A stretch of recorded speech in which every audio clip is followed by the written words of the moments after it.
नमस्कार, आप देख रहे हैं अपना बिहार और मैं हूं आपके साथ सुकन्या सिंह। चलिए सबसे पहले इस वक्त की बड़ी खबर आपको बताएं। सुशांत केस से जुड़ी ये बड़ी खबर है जहां सुप्रीम जवाब दाखिल हुआ है। बिहार सरकार और रिया के वकील का लिखित जवाब दाखिल हुआ। बिहार सरकार ने रिया की याचिका को प्रभावहीन बताया है। पटना में दर्ज एफआईआर अब सीबीआई को ट्रांसफर हो, ये कहना है बिहार सरकार का। तो क्या कुछ आज सुप्रीम कोर्ट में हुआ उसकी जानकारी हम आपको दिखा रहे हैं। तो बता दें कि इस वक्त की बड़ी जानकारी यही है, रिया के वकील की ओर से सुप्रीम कोर्ट में जवाब दाखिल हुआ है। बिना अधिकार क्षेत्र के केस सीबीआई को ट्रांसफर किया गया, ये कहना है रिया के वकील का। सुशील हमारे संवाददाता इसी खबर पर ज्यादा जानकारी के साथ हमारे साथ जुड़ गए हैं। सुशील, लिखित जवाब तो दाखिल हो गया, लेकिन इन सब के बीच ये बताइए कि आखिर आज सुप्रीम कोर्ट में पूरे दिन चला क्या? जी देखिए, साफ तौर से इस पूरे मामले में सुकन्या, सबसे पहले बिहार सरकार की तरफ से लिखित हलफनामा दाखिल किया गया। बिहार सरकार की तरफ से ये बताया गया कि क्यों उन्होंने एफआईआर दर्ज किया। अपने 2 पेज के लिखित हलफनामे में उन्होंने कहा है कि चूंकि इस मामले में मुंबई पुलिस के द्वारा कोई महत्वपूर्ण कदम नहीं उठाया गया था, इसलिए बिहार सरकार का ये कर्तव्य था कि इस पूरे मामले में एफआईआर वो दर्ज करें। चूंकि इस मामले में मुंबई पुलिस ने बिहार पुलिस का इन्वेस्टिगेशन में कोई सहयोग नहीं किया है, लिहाजा इस मामले में इन्वेस्टिगेशन का हक बिहार को है। साफ साफ उन्होंने ये भी कहा है कि चूंकि इस मामले को हैंडओवर अब सीबीआई ने कर लिया है, लिहाजा रिया चक्रवर्ती के ट्रांसफर पिटीशन का अब कोई औचित्य नहीं है, यानी कि वो याचिका प्रभावहीन है। वही रिया चक्रवर्ती की तरफ से सुकन्या, सुप्रीम कोर्ट में रिटन सबमिशन फाइल किया गया है, जिसमें उन्होंने कहा है कि सीबीआई जांच का आदेश अगर सुप्रीम कोर्ट देता है तो वो उस जांच में सहयोग करेंगी, अदरवाइज वो मुंबई पुलिस की जांच को बेहतर मानती हैं। उन्होंने ये भी कहा है कि जिस तरह बिहार पुलिस ने उनके खिलाफ एफआईआर दर्ज किया है, उस एफआईआर को मुंबई ट्रांसफर किया जाना चाहिए, क्योंकि बिहार में इसका कोई अधिकार क्षेत्र नहीं है और बिहार पुलिस का कोई अधिकार क्षेत्र नहीं है कि वो इस मामले में एफआईआर दर्ज करें। सुशांत सिंह राजपूत के पिता के द्वारा जो बातें कही जा रही थी उसका भी खंडन रिया चक्रवर्ती ने कहा है। उन्होंने कहा है कि इस मामलों में रिया चक्रवर्ती का कोई भी तरफ से इन्वॉल्वमेंट नहीं है, सिर्फ उनको बलि का बकरा बनाया जा रहा है। अभी फिलहाल इस मामले में महाराष्ट्र सरकार की तरफ से लिखित हलफनामा दाखिल करना बाकी है और साथ ही साथ सुशांत सिंह राजपूत के पिता के द्वारा भी सुप्रीम कोर्ट में हलफनामा दाखिल करना बाकी है। लेकिन रिया चक्रवर्ती की तरफ से सुप्रीम कोर्ट में बार बार सुकन्या एक ही सवाल उठाया जा रहा है कि सीबीआई इन्वेस्टिगेशन न किया जाए। अगर सुप्रीम कोर्ट आदेश देगा तो वो इस जांच में सहयोग करेंगी, लेकिन चूंकि अब इस केस को सीबीआई हैंडओवर ले चुकी है, सीबीआई ने इस मामले में कार्रवाई शुरू कर दी है, ऐसे में कहीं ना कहीं रिया चक्रवर्ती काफी घबराई हुई हैं, इसीलिए वो बार बार अपना स्टैंड बदल रही हैं। कभी वो सुशांत सिंह के जो पिता हैं उनकी बातों का खंडन करती हैं, कभी वो मुंबई पुलिस की जांच पर बात करती हैं, कभी वो कहती हैं कि 2G और ED जिस तरह इस मामले में जांच की जा रही है उसका दिशा कहीं और जा रहा है। तो सीधे सीधे इस मामले में जो कानूनी लड़ाई थी वो अब राजनीतिक लड़ाई में तब्दील हो चुकी है। लेकिन सबसे महत्वपूर्ण इस मामले में देखना जवाब महाराष्ट्र सरकार का होगा कि महाराष्ट्र सरकार लिखित हलफनामे में सुप्रीम कोर्ट में क्या कुछ कहता है। लेकिन बिहार सरकार की तरफ से स्टैंड एकदम क्लियर है। बिहार सरकार ने कहा है कि उनका अधिकार क्षेत्र है। चूंकि सुशांत सिंह राजपूत के पिता ने बिहार के पटना में अपना एफआईआर दर्ज करवाया है, तो जांच का पहलू उनके द्वारा सबसे पहले बनता है। महाराष्ट्र पुलिस के द्वारा अभी तक इस केस में कोई भी एफआईआर दर्ज नहीं किया गया, सिर्फ उन्होंने एक पी रजिस्टर्ड की है और उसी के आधार पर सभी लोगों से पूछताछ की जा रही है। तो अब कहीं ना कहीं बिहार सरकार लगातार जो कहती आ रही थी कि इस मामले में जांच करना उनका अधिकार क्षेत्र है। आसाराम के केस में भी सुकन्या ऐसा साफ था कि जो पीड़िता थी वो राजस्थान में थी, उसके साथ क्राइम कमिट हुआ राजस्थान में, बिल्कुल सुशील, तमाम जानकारी के लिए आपका शुक्रिया। तो अभी दो पक्षों ने तो अपना लिखित जवाब दाखिल कर दिया है, लेकिन महाराष्ट्र सरकार क्या कुछ कहती है अभी उसके लिखित जवाब का इंतजार है। चलिए बढ़ते आगे, लेकिन इन सबके बीच आपको बताएं कि सुशांत की अमेरिका में रहने वाली बहन श्वेता सिंह कीर्ति ने वीडियो संदेश जारी कर लोगों से अपील की है कि वो दुआ करें कि सुशांत को न्याय मिले। श्वेता कीर्ति सिंह ने कहा कि सब एकजुट होकर सुशांत के लिए सीबीआई जांच की मांग करें ताकि सच सामने आ सके। I'm Sushant Singh Rajput's sister, Shweta Singh Kirti, and I request everyone to stand together and demand for CBI inquiry for Sushant. We deserve to know the truth. We deserve justice for Sushant. Otherwise, we will never find closure. We won't be able to live a peaceful life. तहे दिल से आप सबसे request है कि हम एकजुट होकर CBI इंक्वायरी की मांग करें, क्योंकि हमें सच जानने का हक है। Thank you. CBI for SSR, please. चलिए, सुशांत की बहन का वीडियो संदेश तो आपने देखा, लेकिन इस बीच बड़ी खबर ईडी के सूत्रों के हवाले से आ रही है, जहां सुशांत केस में एक और बड़ा खुलासा हुआ है। एक फ्लैट की किस्त भरते थे सुशांत सिंह राजपूत। इस वक्त की बड़ी खबर आपको बता रहे हैं, एक फ्लैट की किस्त भरा करते थे सुशांत, और बता दें कि सुशांत की एक्स गर्लफ्रेंड उस फ्लैट में रहती थी। एक्स गर्लफ्रेंड कौन है इसका खुलासा फिलहाल नहीं हुआ है। किस्त जिस खाते में कट रहा था उसमें अभी भी 35 लाख रुपए हैं। तो बताते हैं कि मामला सुशांत सिंह राजपूत के रहस्यमय मौत तक ही सीमित नहीं है, पैसों के लेन देन का बड़ा मामला है और एक के बाद एक रोज नए खुलासे हो रहे हैं। शंकर आनंद हमारे संवाददाता इस खबर पर ज्यादा जानकारी के साथ फोन लाइन से जुड़ गए हैं। शंकर, इस मामले पर एक और बड़ी जानकारी ये आ रही है कि सुशांत सिंह राजपूत किसी फ्लैट का किस्त या EMI जो भी कहें वो भरा करते थे, और उस खाते में अभी भी 35 लाख रुपए हैं। किसी लड़की का था, उनकी गर्लफ्रेंड बताई जा रही है। आप तक क्या कुछ जानकारी पहुंची है, बताइए शंकर। देखिए सुकन्या, जिस तरह से जानकारी निकल के आ रही है, सुशांत सिंह के जो तमाम फाइनेंशियल ट्रांजैक्शंस को केंद्रीय जांच एजेंसी ईडी से निकाल रही है, और इसी तफ्तीश के दौरान में जानकारी मिली कि एक और ऐसा फ्लैट है जिसके बारे में बताया जा रहा है कि सुशांत सिंह की कोई महिला जो जानकार है उसका है, और उसका किस्त सुशांत सिंह भरते थे। तो आखिर वो कौन है और किसके नाम से फ्लैट है, इसकी जानकारी ईडी को जरूर लग गई है, लेकिन ईडी इस मामले पर काफी संभल के इस इन्वेस्टिगेशन को कर रही है, और नाम इस मामले में फिलहाल नहीं बताने का शर्त उन्होंने बताया है कि इस मामले पर हम इन्वेस्टिगेशन कर रहे हैं, और इन्वेस्टिगेशन करने के बाद ही इस मामले पर औपचारिक तौर पर जवाब दिया जा सकता है।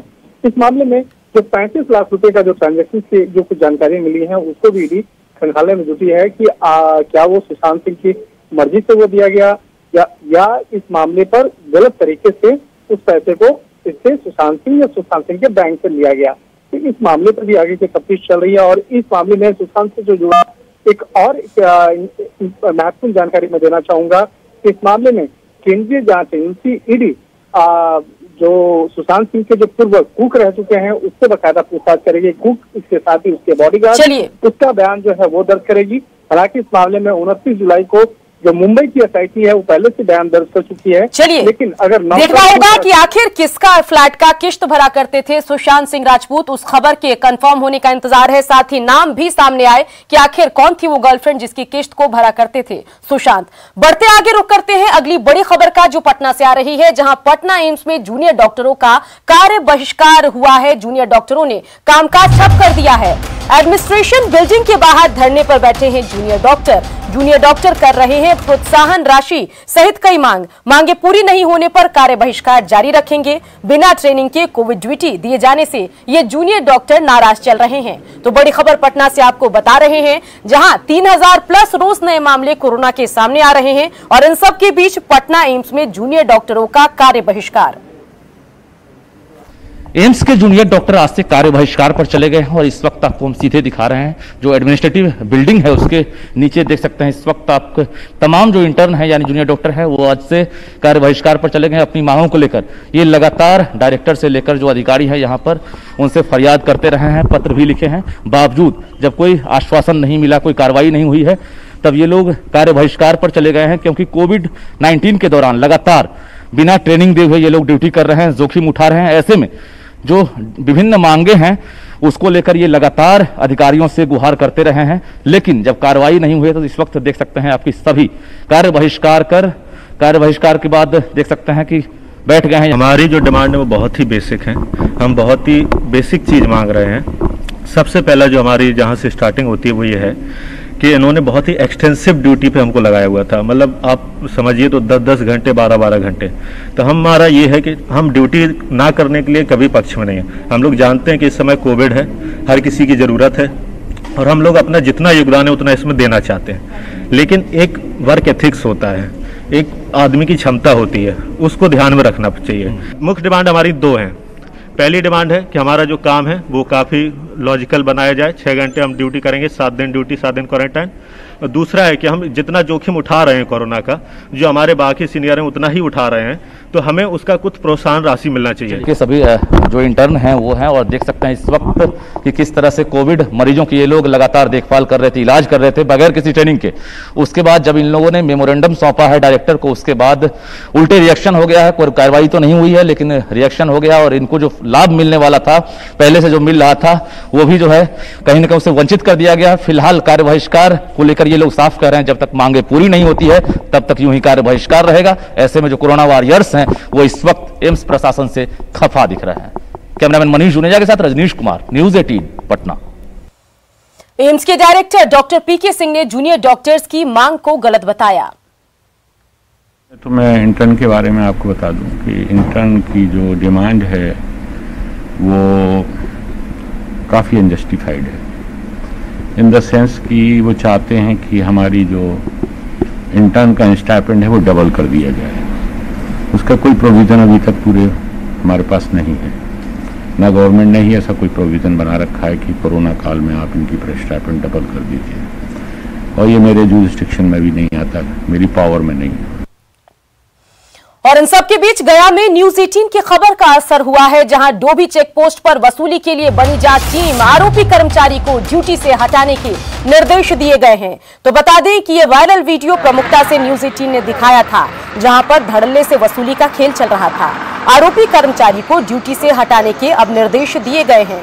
डीडीसी और एएसपी को जांच के निर्देश दिए गए हैं। जांच रिपोर्ट आने के बाद कानूनी कार्रवाई होगी। ट्रक चालकों से वसूली की खबर को हमने प्रमुखता से दिखाया था।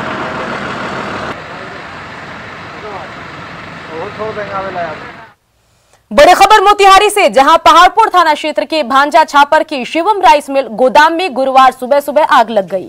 आग की वजह से करीब 12 मीट्रिक टन धान जलकर राख हो गया। आग की वजह से करीब 1 करोड़ की संपत्ति के जल जाने का अनुमान है। हालांकि आग की सूचना के बाद फायर ब्रिगेड की 2 गाड़ियां मौके पर पहुंची और आग को काबू किया। आग लगने की वजह शॉर्ट सर्किट बताई जा रही है।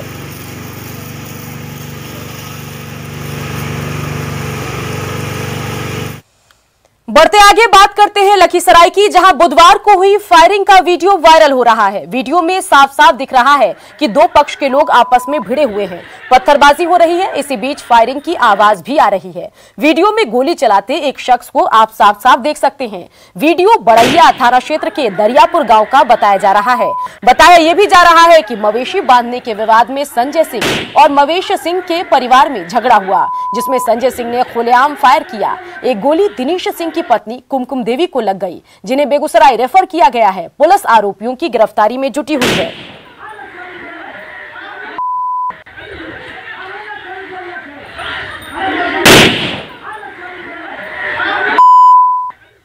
बुलेटिन में खबरों का सफर जारी है। आगे आपको दिखाएंगे जेल में कोरोना विस्फोट।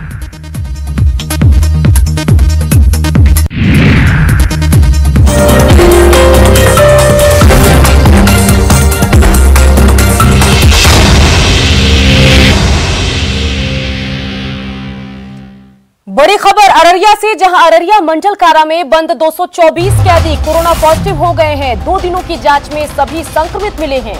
जेलर ने की कैदियों के पॉजिटिव होने की पुष्टि।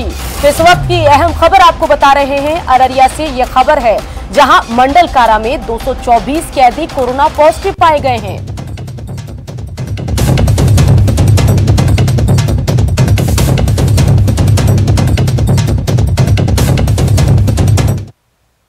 1 अगस्त से अनलॉक 3 शुरू होने के बाद कई तरह की रियायतें दी गई, लेकिन पब्लिक ट्रांसपोर्ट सेक्टर को कोई छूट नहीं मिली। छूट न मिलने से ट्रांसपोर्टर परेशान हैं। गाड़ी मालिकों का कहना है कि अब उनके पास इतने भी पैसे नहीं बचे कि ईएमआई दे सके, लेकिन बैंक की तरफ से लगातार दबाव बनाया जा रहा है, जिसके बाद ट्रांसपोर्ट एसोसिएशन के लोगों ने मुख्यमंत्री, उप मुख्यमंत्री और परिवहन विभाग को आवेदन देकर सरकार से मदद की गुहार लगाई है।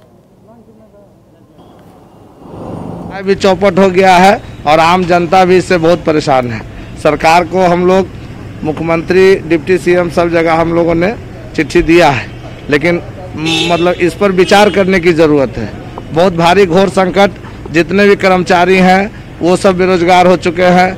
आज एक बस मालिक ने खुदकुशी कर लिया, उसका भी अखबार में, राजस्थान का एक बस मालिक, उसने आत्महत्या कर लिया और किस्त नहीं दे पा रहा था। हम लोगों के पास टैक्स का पैसा नहीं है, इंश्योरेंस का पैसा नहीं है। स्पेशल ट्रेन से घर आने वाले यात्रियों को कोई परेशानी का, जी हां, कई परेशानियों का सामना करना पड़ रहा है। दूसरे राज्यों से गया जंक्शन पर उतरे नवादा, शेरघाटी या दूर दराज ग्रामीण इलाकों में रहने वाले लोगों को कई परेशानियों का सामना करना पड़ रहा है, क्योंकि लॉकडाउन के कारण गाड़ियां नहीं मिल रही है। ऑटो वाले 100 की जगह 300 रुपए किराया वसूल रहे हैं। मजबूरी में लोगों को ज्यादा किराया देना पड़ रहा है।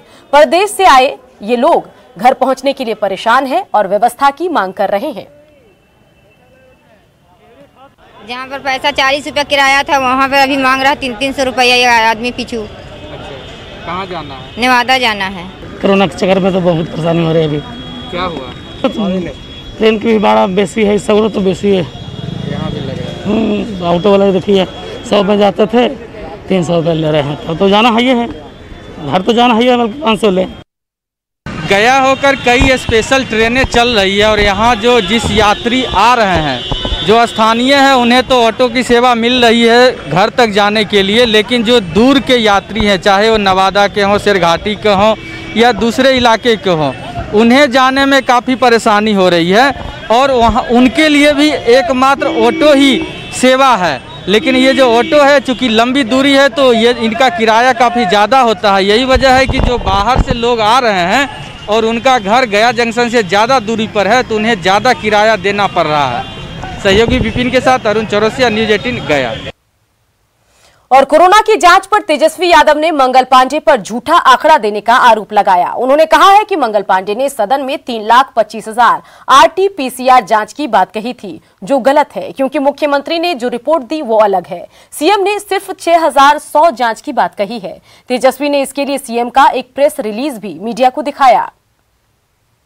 औसतन जो है लगभग 3 लाख, यानी टोटल जो जांच की संख्या है 6,12,000 टेस्ट हुए थे, जिसमें कि 3,25,000 जो है RT-PCR टेस्ट हुई थी। आप लोगों ने सुना होगा। तो हम ये दोबारा भी हमने देखा होगा, वीडियो में हमने पूछा, क्योंकि हम जान रहे थे कि ये लोग झूठ बोल रहे हैं, धोखा दे रहे हैं, आंकड़ों के साथ फर्जीवाड़ा कर रहे हैं, आंकड़े छुपा रहे हैं। हम जानते थे, इसलिए जानबूझ के हमने मंगल पांडे जी को कहा कि आंकड़े जो है थोड़ा फिर से दोहराइए। और ये जो आंकड़े जो हैं हम 2 अगस्त तक का बता रहे हैं। चाहे विधानसभा में मंगल पांडे जी ने बताया होगा तो 3 अगस्त को था, तो 2 ही अगस्त तक का बता रहे थे, और ये भी हम 2 अगस्त तक का बता रहे। यानी टोटल जो जांच है RT-PCR का, वो केवल जो है 6100 जांच जो है RT-PCR का हुआ है। ये मुख्यमंत्री जी का प्रेस रिलीज है।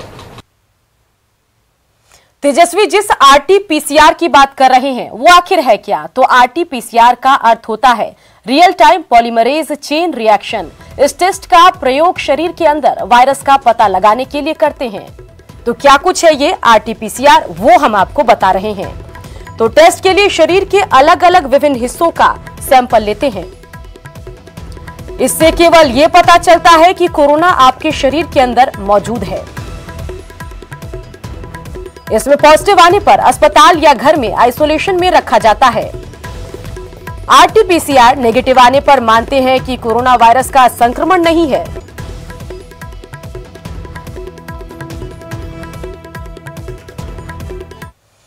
तो चलिए, कोरोना की बात हुई है तो इस वक्त की बड़ी खबर आपको बताएं, जहां बिहार में मिले हैं कोरोना के 3,906 नए मरीज।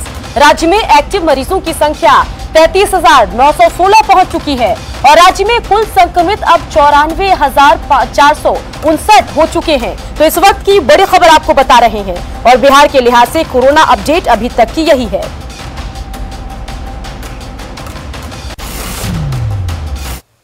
और इसी के साथ इस बुलेटिन में इतना ही, लेकिन देश दुनिया की खबरों के लिए बने रहिए न्यूज़ 18 बिहार झारखंड के साथ।